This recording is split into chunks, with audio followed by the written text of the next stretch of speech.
The Christmas season has begun, and after enduring with love Meghan holiday celebration, for me, things can only get better. Netflix's answer to water torture, this stunning exercise in banality, turns tedium into an art form. How strange is this self-consumed woman that she thinks we need, and I quote, tips and tricks for festive wrapping. How weird is she that she arranges raw broccoli into a circle and calls it an edible rendition of a Christmas wreath? Guests that she doesn't know keep popping into the same two rooms in a Santa Barbara house that isn't hers to swap inanities. But they can't compete with the Queen of Californian claptrap who spews mind-numbing nonsense like, I just love having a tree up. There's something about it that in an area of your house you're able to really encapsulate your family story, really feel the passage of time and the different chapters of your life through the ornaments. It's a tree! Meghan's not really a royal, but when it comes to stupefying psychobabble, the magnificent language-mangling Markle is the reigning monarch, an almighty sovereign power. She's got jokes too. It feels like fondue, she purrs as she stirs up melted cheese in a saucepan. You've never heard anyone say fondant. Be still, my aching sides. When she adds it's thick, I hear myself growling, and so are you. Rude, I know, but I'm angry that by serving up this non-stop empty dirge, Montecito's self-styled domestic goddess has stolen an hour of my life that I'll never get back. She spends the first 15 minutes or so droning on about cacio e pepe and gougères, without ever once explaining what they are. Now that I know, I still don't care. Then along comes her ladyship's first pretend instant friend, some platitudinous gastro-bore called Will Guidera, who runs Meghan a close second in the pretentious cobbler's stakes. As she introduces awestruck Will to the British tradition of Christmas crackers and starts laboriously folding paper and cardboard together, she informs him, you can buy these pre-made. As in, absolutely everyone buys them pre-made. The easily impressed Will is almost overcome with emotion when his beaming host helpfully explains that when we Brits cross arms and pull our crackers at the same time, it actually feels really connected. What even does that mean? Throughout the plodding proceedings, Meg's delightful dog Guy, the only true star of the show, stages regular appearances in the kitchen, which seem like charming interludes. Until you remember that poor old Guy died in January 11 months ago. So this dreary dross has been in the can, gaining cobwebs for some time. Contemporaneous, it ain't. The DIY Duchess goes on to construct her own advent calendar, a sort of hanging sack thing that makes you yearn for the shops. She puts messages in the pouches, such as, I love you because you're brave. Harry gets a princely pouch in which his theatrically devoted wife declares there's a little love letter, a little chocolate, a little hat. Sounds about right for his little intellect. He'll like that. Two women arrive wearing red pyjamas. One's billed as a founder and friend, the other's an author and friend. And with rictus grins, they all make festive wreaths. As they depart, appearance fees pocketed, the undynamic duo's sense of relief is palpable. Then the worst bit, a visit from, bizarrely, randomly, Japanese tennis player Naomi Osaka, who, despite being paid well, struggles to disguise the fact that she has no idea why she's painting plates with the Duchess of Sussex, nor do the viewers. Nonplussed Naomi is even more bemused when Meghan hands her the aforementioned raw broccoli wreath and expects her to eat it. I'm not a cruel man, but I was going to say that Ms. Osaka is just about the most boring person I've ever seen on TV, until I realised she's not boring, she's bored. Criminally bored to tears, like the rest of us. I feel her pain. Shall we go craft? Meg inquires. Naomi's expression seems to reply, never mind go, Kraft. Can't I just go? But on to the less than grand finale, some bald chef chucking together the salad from hell and, drum roll, the regal entrance of the dim Duke himself. Yes, it's Harry and he's hungry. I smell gumbo, booms the spare shortly before he tucks into his wife's sausage and shrimp concoction, a spicy dish that hails from America's deep south. I can feel it puncturing my head, says Harry mysteriously. And with that, there's just time for Meghan to toast the long-suffering crew who have had to witness this gormless garbage at close range for hours on end. That's a wrap, cries someone, and you can almost hear them all running for the door. Please, Meghan, never inflict anything like this on us ever again. With love, Kevin. Well, I used to be a TV critic. That's my TV review of one of the worst programmes I've ever seen. You've seen it too, Samara. It does break new ground in tedium, doesn't it? Yeah, she's not getting that contract renewed, that's for sure. I mean, there's not going to be any more of this. Thank God I won't have to watch it with a gun to the head as I have to. I've had to watch 3 parts of that. And you're right, it's great to see you back in the game, TV reviewing. And that's the best review I've listened to or read. It's true. It's utter crap. And you can see that she's cozying up to Jeff Bezos. She knows that Netflix isn't going to offer her anything else after this. And you know, that the sort of crescendo of it was her having drinks with her crew at the end where she is in a full ball gown and they're in their like fleeces because they've just worked to probably a 15-hour day. And that encapsulates who Meghan is, a fraud. Let's have a little look. I love the holiday season. It's about finding time to connect with the people we love. Yeah. Embracing traditions. I like this. There we go. And making new ones. We are now in the It's pretty jolly here. Let's go craft. Heyo. Yeah, and in my review, I mentioned this sort of mind-numbing, stupefying interlude when this poor Japanese tennis player, who speaks good American, by the way, good English, Naomi Osaka turns up.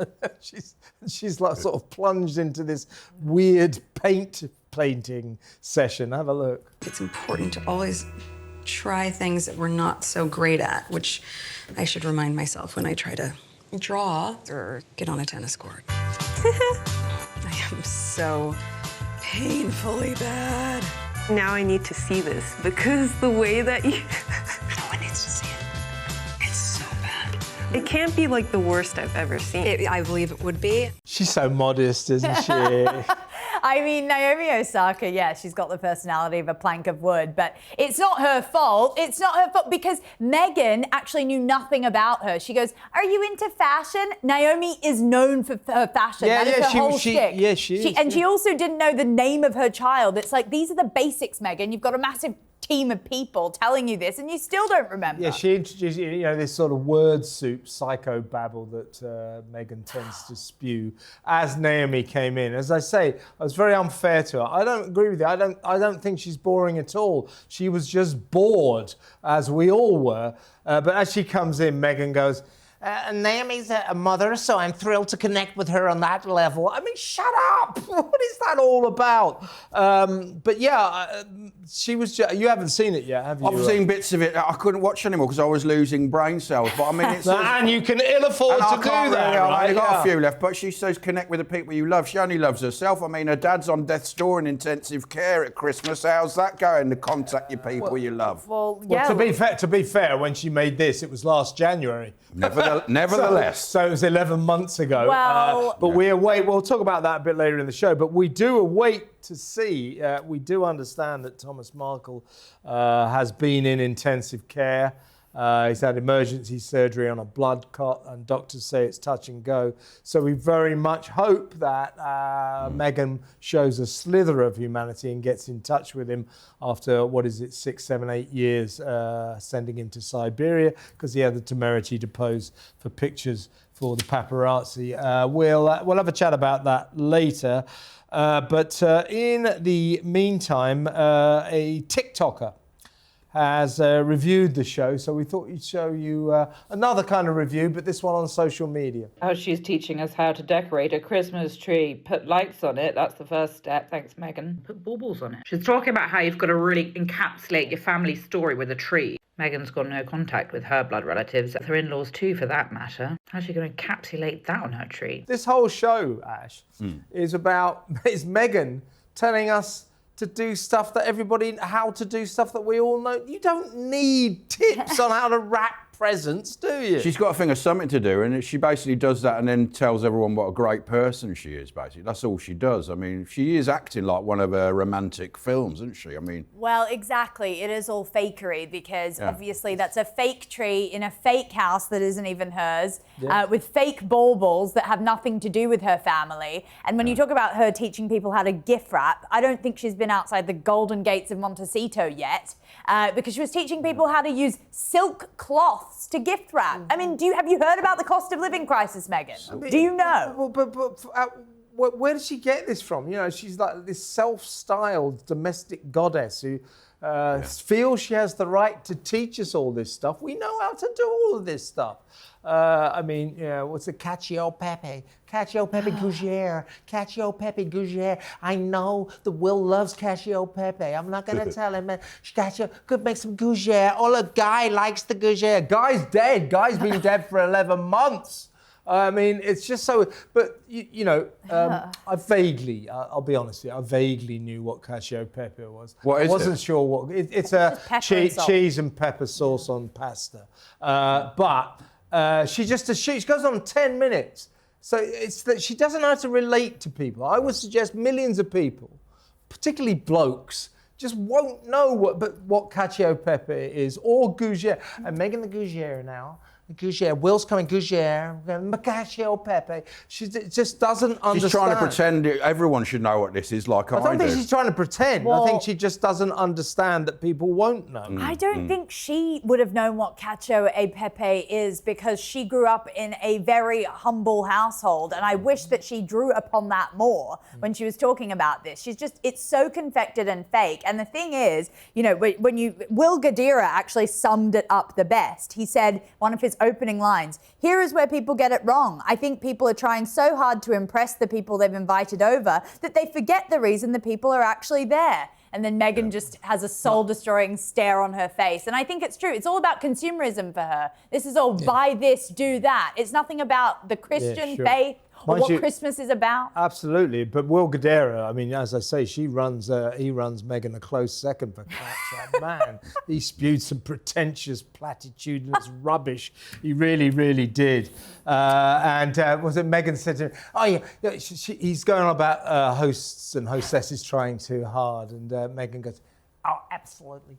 There is nothing more stressful than the sight of a stressed out host.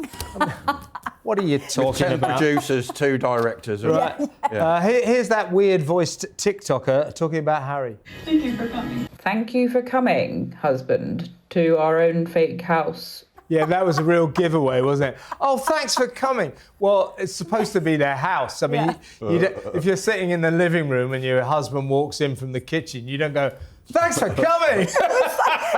He's come over from their real house, hasn't he? The first guest walked in and was like, this is the first time I felt Christmas spirit in so long. And it's like, yeah, because it's January or whatever the hell they filmed it. It's like, mate, stop. Well, but they must have filmed it pre-January, prior to January. I don't know. I mean, the Christmas tree scene, was that a whole forest that they just sort of like took over? I mean, I think it's pretty clear. That scene that I made took the mickey out of at the end.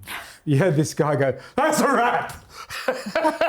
As if, oh God, it's over, please, that's a wrap! Yeah. I think that really, really was a wrap. Harry was wondering where all the servants and chefs were when he went in. What's going on here? Why are you cooking? I don't think so. They were just off camera. But I think that will be it. I mean, honestly, I'm not kidding you. I used to have to watch 35 hours of television every week for 12 years. I watched a lot of television. I kind of know what I'm talking about, which is quite rare for me. I have I don't think I've ever seen a programme more boring than that.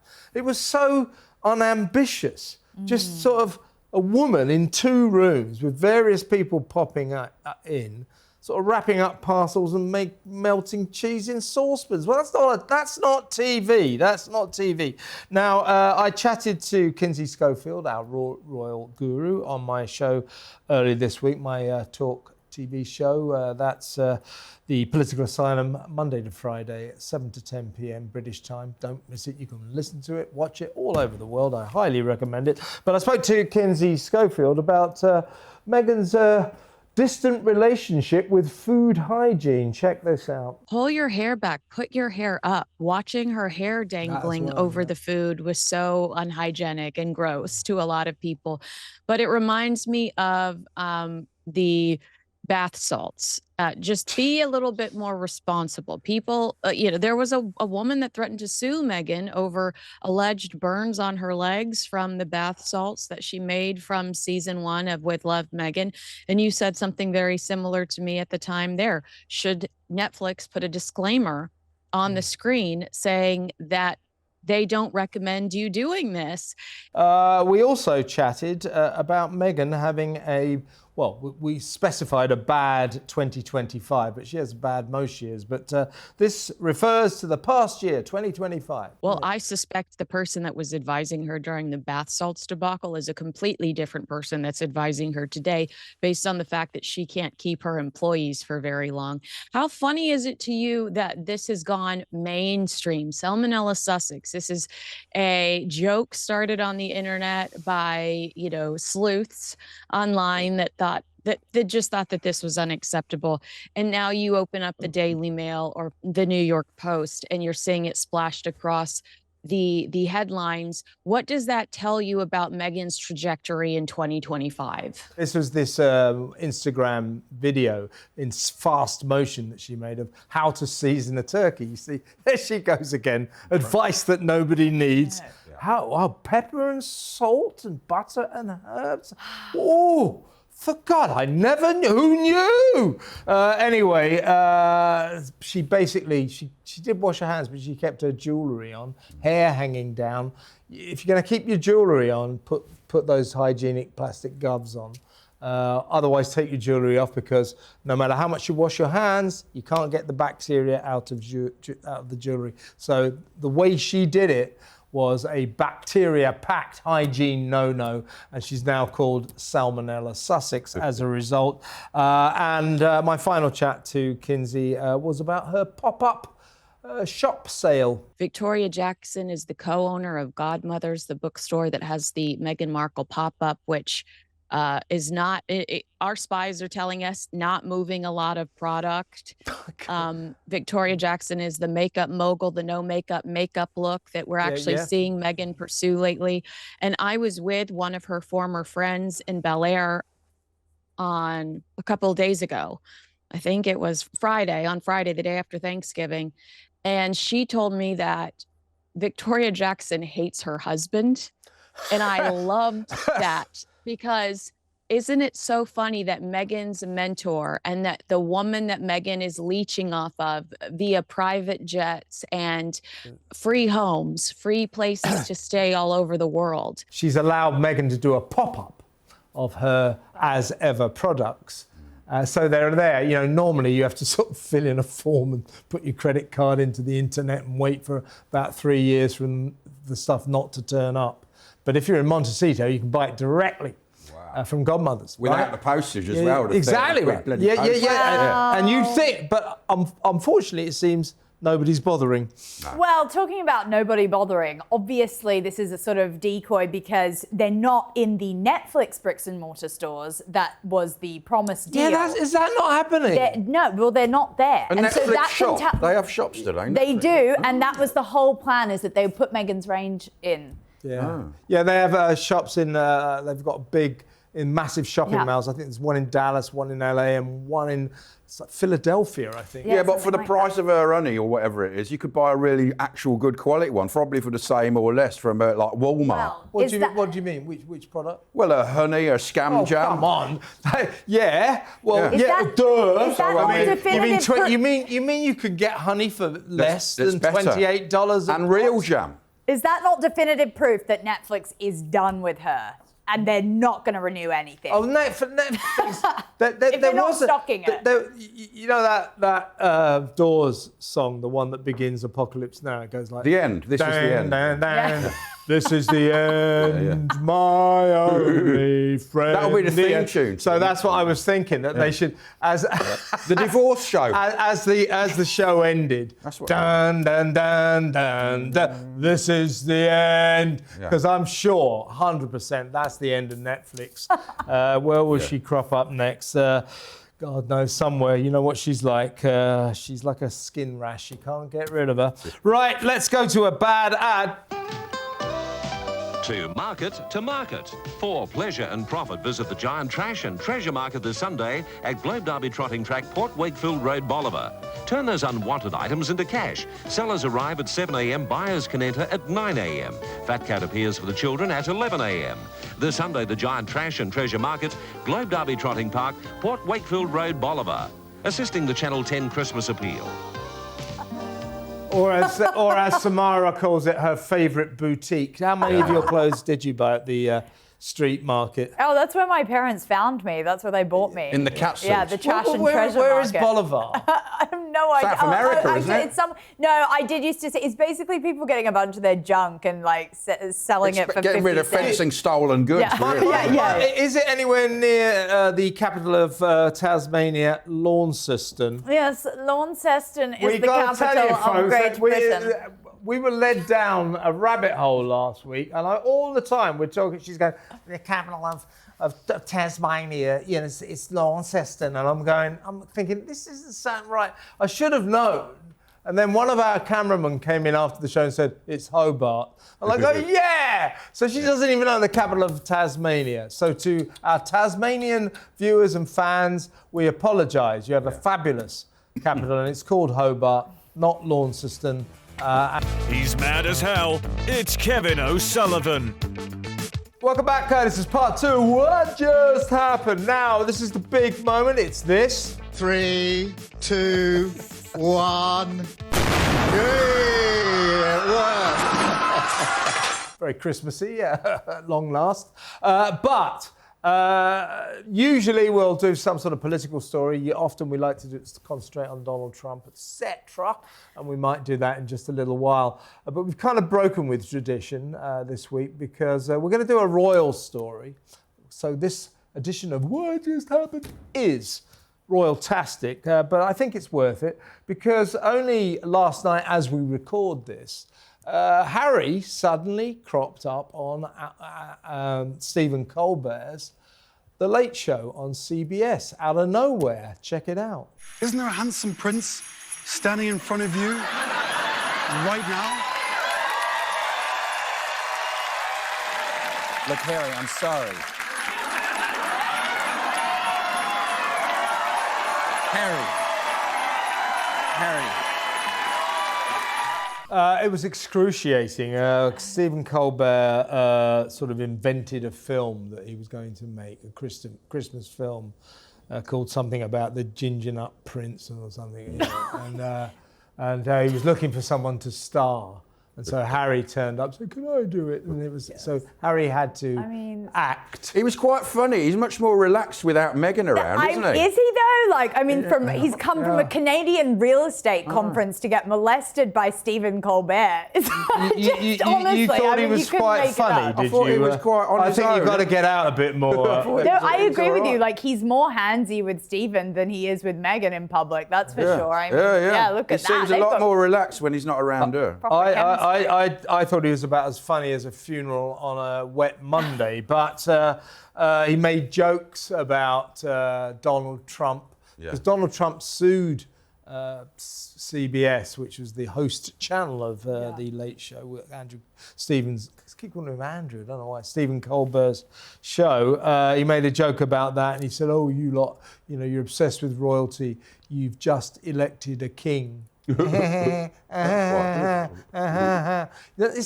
honestly, sorry. I thought that was quite a good joke. And he talked about George III, didn't he? He talked about his Why do you think that's a good joke? Well, because they called him the king, didn't they? They said he's not our king about Trump. Yeah, but but he said, that doesn't answer the question. Why do you think that's a good joke? because he sort of made reference to calling him a king, didn't he? He was quite Well, fair. may I remind... That's not funny. I thought it was all right. And also the George III. Can you stop defending this geek? I know, I don't like the bloke, and I notice the American audience, they don't mind him, do they? They wouldn't be like that in Britain anymore. Well, they always do that, you know. Here's another clip. So if you was treated like a king for the day, what would you want me to do for you? Beg for me, probably. You'd want me to do what? Beg? Beg. Beg? Beg? B-A-K. Beg. Bake. Oh, bake! Yeah, that was, they dubbed in the voiceover, the British TV star, Alison Hammond, who's on some daytime dross over here on ITV. So that's why they did that. I mean, I guess that was a bit funnier than Harry himself. I mean, this is such a fall from grace. I mean, he's really not okay, is he? I mean, everyone's going, the chemistry Harry and Meghan had in the cooking series. Well, that was filmed a year ago. Look, the thing is, the fact that he would go there on the night that his father-in-law is being put into intensive care is quite frankly egregious, and I would not be forgiving him for that. We didn't visit Philip when he was dying, did he? No, and the in Queen fact, and they all sent that, them to earlier Oh. graves. I mean, again, we've got to put the caveat in. Who knows if he knew? But the look, it's not a good look. It was public. And it's not Meghan's fault that today, the day her dad goes into intensive care, is the launch of her holiday special on Netflix. But again, it's a tragedy of timing. So it looks bad for her, looks bad for Harry. And as we said earlier, we await to see what she's going to do about her dad. I mean, it really is touch and go. This poor old boy is 81 years old. You remember the story. Just before the wedding, he gets talked into posing for pictures down in Mexico, where he was then living, by a paparazzi photographer, a British guy called Jeff Rayner. And, he was talked into it. He's an innocent about the media. And Meghan's never forgiven him. He didn't go to the wedding. She's never spoken to him since. He used to be close to her. He's heartbroken. So some time ago, he sort of gave up on Mexico and went to live in the Philippines with his son, Thomas Markle Jr., sort of friend of ours, isn't he? He comes onto our show quite a lot, Thomas Markle. Yeah. Nice guy. He's over there with his dad. And since she sent him to Siberia, he suffered a heart attack, two strokes, and while in the Philippines just a couple of months ago, survived a terrible earthquake which hit his own apartment block. I mean, he got out okay, but he's been through a lot. Never met his grandchildren 81 years old, and he's had a blood clot. He's in intensive care surgery, fighting for his life. As you say, Ash never met his grandchildren. I think King's only met them about once.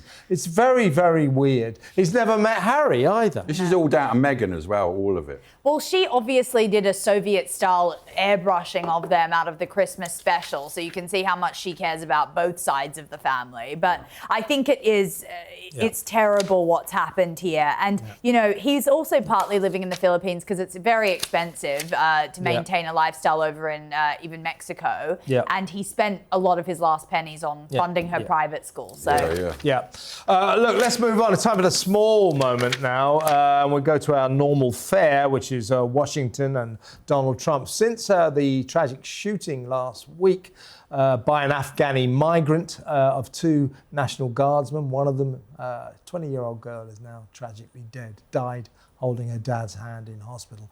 This has caused an eruption of fury on the part of Donald Trump and his Secretary for Homeland Security, Kristi Noem.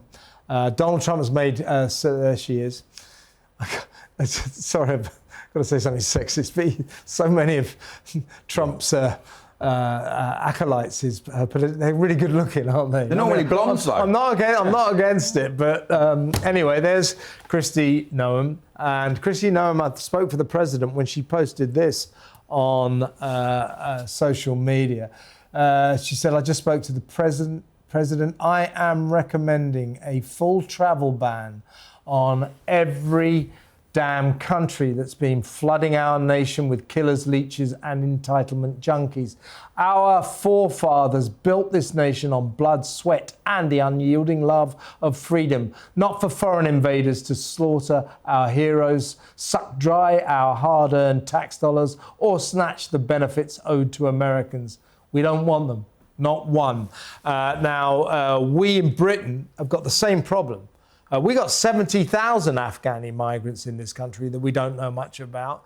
Donald Trump has realised that letting all these people in, Biden let this guy in on something called Operation Allies Welcome, because he claimed to be one of the Afghanis who helped the Americans during the Afghan war. And we've got 70,000, 35,000 of our Afghani migrants claim to have helped the Brits during the Afghani war. We let them all in. We don't know much about them. So Donald Trump has worked out that Biden's open border policy basically killed that poor National Guards lady and also the other ones fighting for his life as well. So he's actually gone.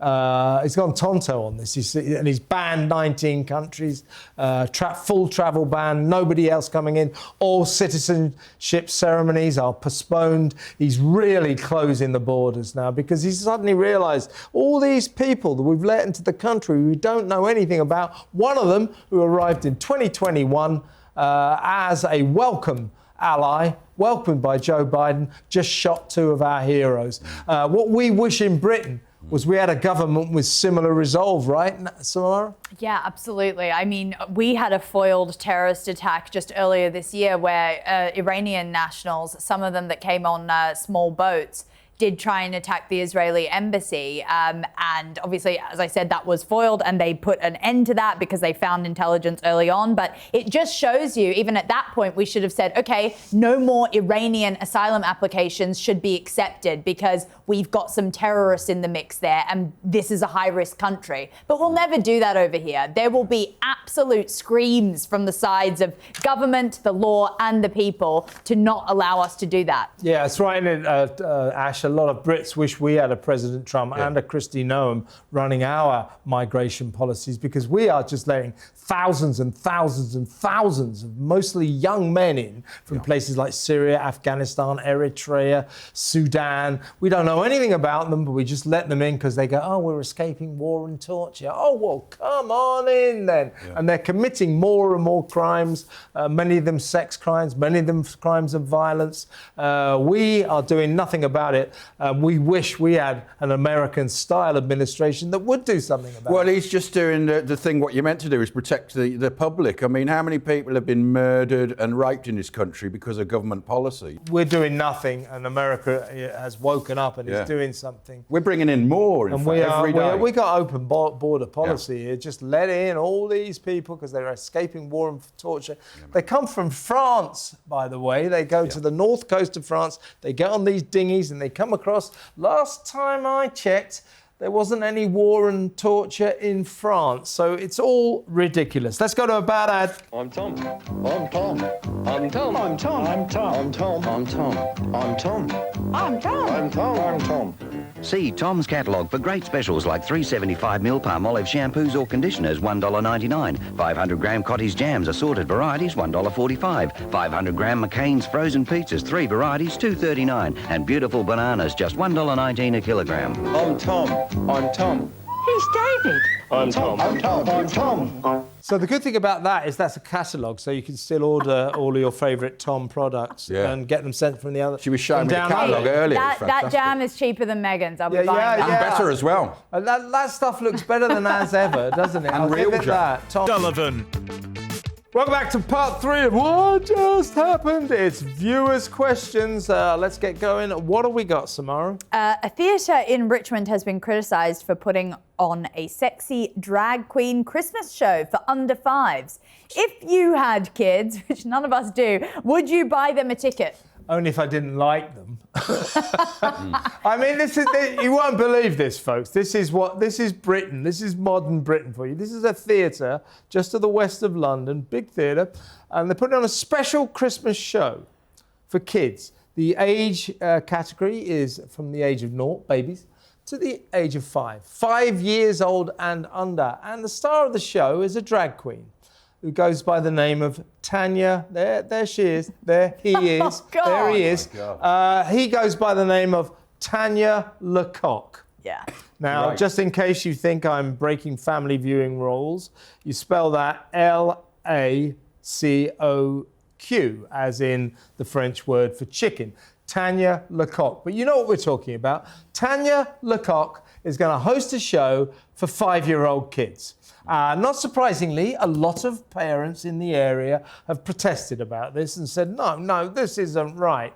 As of now, the show's still going ahead. This is sick. This is sick. I've got nothing against drag queens, but they're adult entertainers, aren't they? They are for adults. Most of them have these sex names, don't they? These funny sex types names.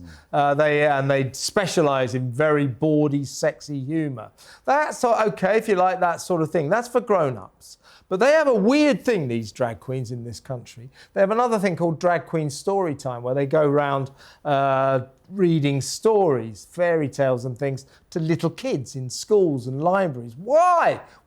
I think they get off on it and they want to sexualise little children. And that, in my humble opinion, is kind of wrong, Samara. Yeah, I mean, just don't do it. Stick to the clubs in Soho. Don't come into children's libraries and try and tell a story to them with your pants off. It's disgusting. Honestly, Looks like he's sitting on the toilet in that picture, doesn't it, as well, in a strange kind of way? Well, that's probably is actually in a classroom. Yeah. See, that is drag times, or it might even be a library. That is drag queen story time. This is a national project. It's gone off the boil a bit now because lots and lots of parents started storming this show to stop it. Yeah. Look, I'm not like, oh, that's disgusting, don't let that go on. I'm not one of those people. I am. I am not a banner. I don't like banning things. But this is about little children. And I don't think we should be polluting the minds of little children with dross from people called Tanya Lecoq, a bloke dressed up as a caricature of a woman. Would they allow a burlesque, attractive woman to do a, burlesque routine? Of course they wouldn't, because it's a bloke, look at it's right. Well, you have a strip show, a stripper for kids. Well, they probably would, some of them. And drag queens, in essence, are very misogynistic and offensive to women. I mean, they're basically some sort of caricature of what a woman is.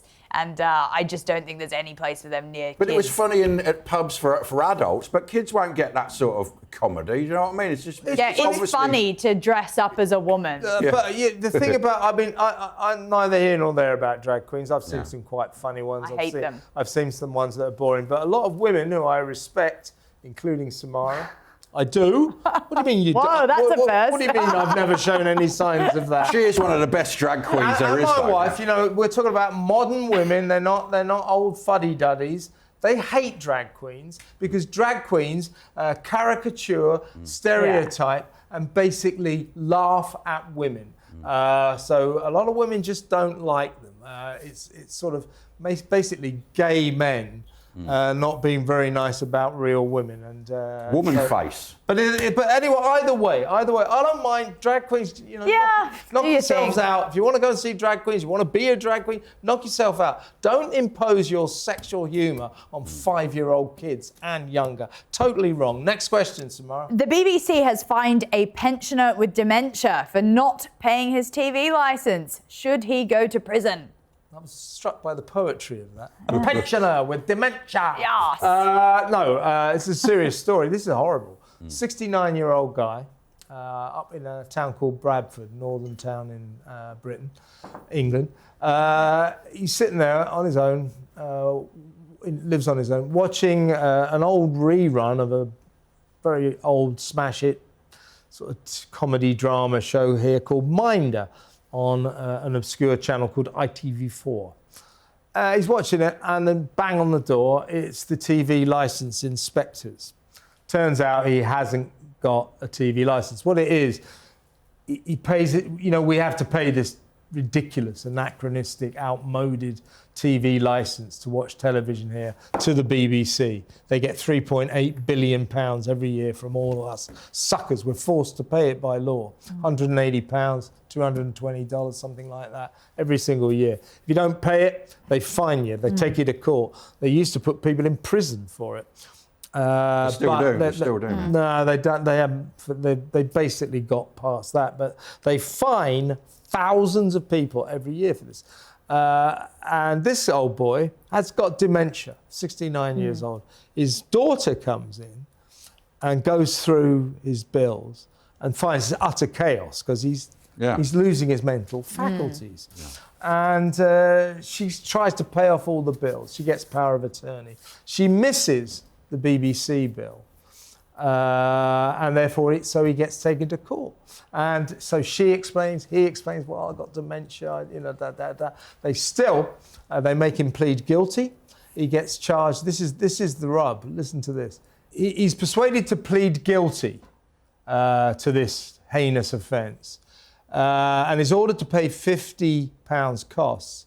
And listen to this. He's also ordered to pay a victim's surcharge of £26. So £50, $70, something like that. £26, $35, something like that, right? £26, victim surcharge. An old man with dementia, not much money, living in a little house in the north, is ordered to pay £26 victims compensation to the BBC, which gets £3.8 billion every year from long-suffering British citizens. One of the biggest broadcasting organisation in the entire planet, a behemoth. And a little guy with dementia, a pensioner with dementia, has to pay them £26 victim surcharge. That, ladies and gentlemen, is an indictment of this country and an indictment of the BBC and an utter disgrace. If you're in America and Australia, you all think we love the BBC. We loathe the BBC. We loathe it. We've had enough of it. It's our state broadcaster that we're forced to pay for. It's a left-wing cabal producing rubbish programmes full of overpaid, pompous liberals who want to tell us how to live our lives. So the BBC, for this, you hang your head in shame. And with that, it's time for a bad ad. SA Quality Home Improvements. SA Quality Home Improvements. For service and advice, no gimmicks in the price. SA Quality Home Improvements. Roofing, fencing, carports, sheds, verandas. For service and advice, no gimmicks in the price. SA Quality Home Improvements.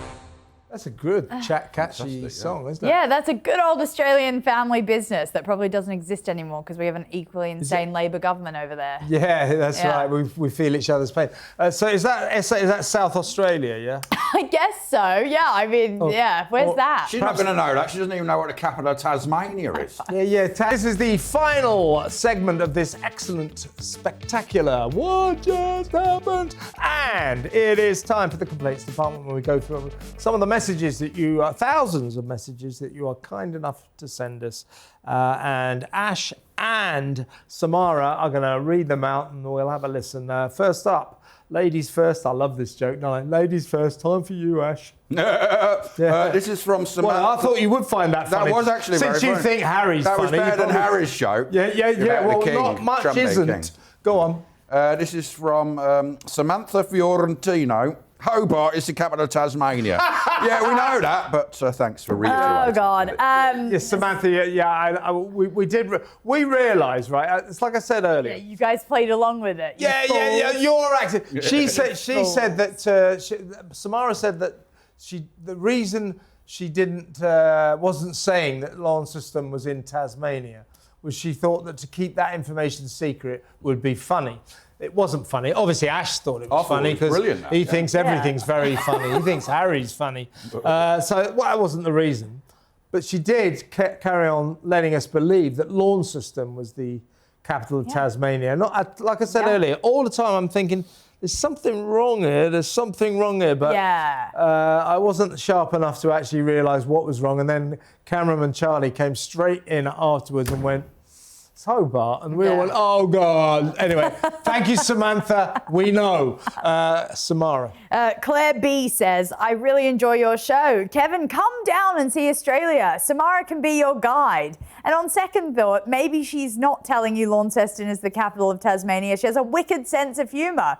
It is Hobart, by the way. Great. This is going to be my, never ending. Yeah, well, so who's that from again? That's from Claire B. Yeah, well, Claire B, definitely. I'd love Samara to be my guide when I visit Australia. I really want to come. And Samara can show me around. But I'm drawing the line at showing me around Tasmania because she knows the square root of damn all about it, particularly the name of the capital, Ash. She makes it up, she goes along. This is from Rihanna DS. Why the hell do people still give this woman airtime? Shame on you. I don't think they mean you. I think they mean Meghan. I think they probably do mean me. I think they mean Samara. They probably do, well. Cohen says, Samara, never mind you not knowing the capital of Tasmania. How did you not know that Ricky Gervais is the greatest guy on earth? I don't remember saying anything about Ricky. I love Ricky. I mean, I think he is one of the greatest guys on earth. It was because I was saying that Ricky's a good guy because he secretly gives to charity. He really does make a point of people not knowing, unlike Meghan and so many other celebrities who believe that charity must not only be done, it must be seen to be done. You must scream your generosity from the rooftop so everybody loves you. Ricky does it a different way, and it was Ash that was cynical about that. Oh, he's being clever. So on the other side. Anyway, go on, Ash. This is from JD Bench. Samara, you are not a true Aussie if you don't know where Launceston is. Lol. Yeah, it was a joke. It was a joke. You don't get it. Yeah, but you didn't know what the capital was Hobart. What's the last? Go on. Love to Garden says Meghan should help her dad. Yeah, completely. Meghan should help her dad. Yeah, well, yeah.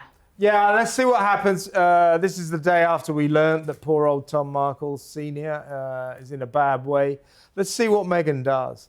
But if she does nothing, if she just lets her dad, God help us, pass away or just, suffer badly without doing anything about it, that will be bad optics on a whole new level. Time for a final bad ad. Toy Town, Toy Town, Toy Town, Toy Town, Toy Town, Toy Town, Toy Town, Toy Town. Toys are tops at Toy Town. The range of games and gifts is incredible. Toys are tops at Toy Town. The price is unbelievable. Toys are tops at Toy Town. In fact, the range, quality and price is so good. Toys are tops at Toy Town. Well, they speak for themselves. And seen. Fun and games at Toy Town. And best of all, they bring the prices down, down, down, down. Bring the prices down. When you take me on my guided tour of Australia, Toy Town's the first stop, and looking forward to that. Great ads from Down Under today. With that, that's the end of this excellent edition of What Just Happened. Big thanks to Flash Ash Gould. As always, a special thanks to the excellent Samara Gill. I've been the mediocre Kevin O'Sullivan. You've been an incredible audience, and we will see you again, same time, same place next week for another edition of What Just Happened.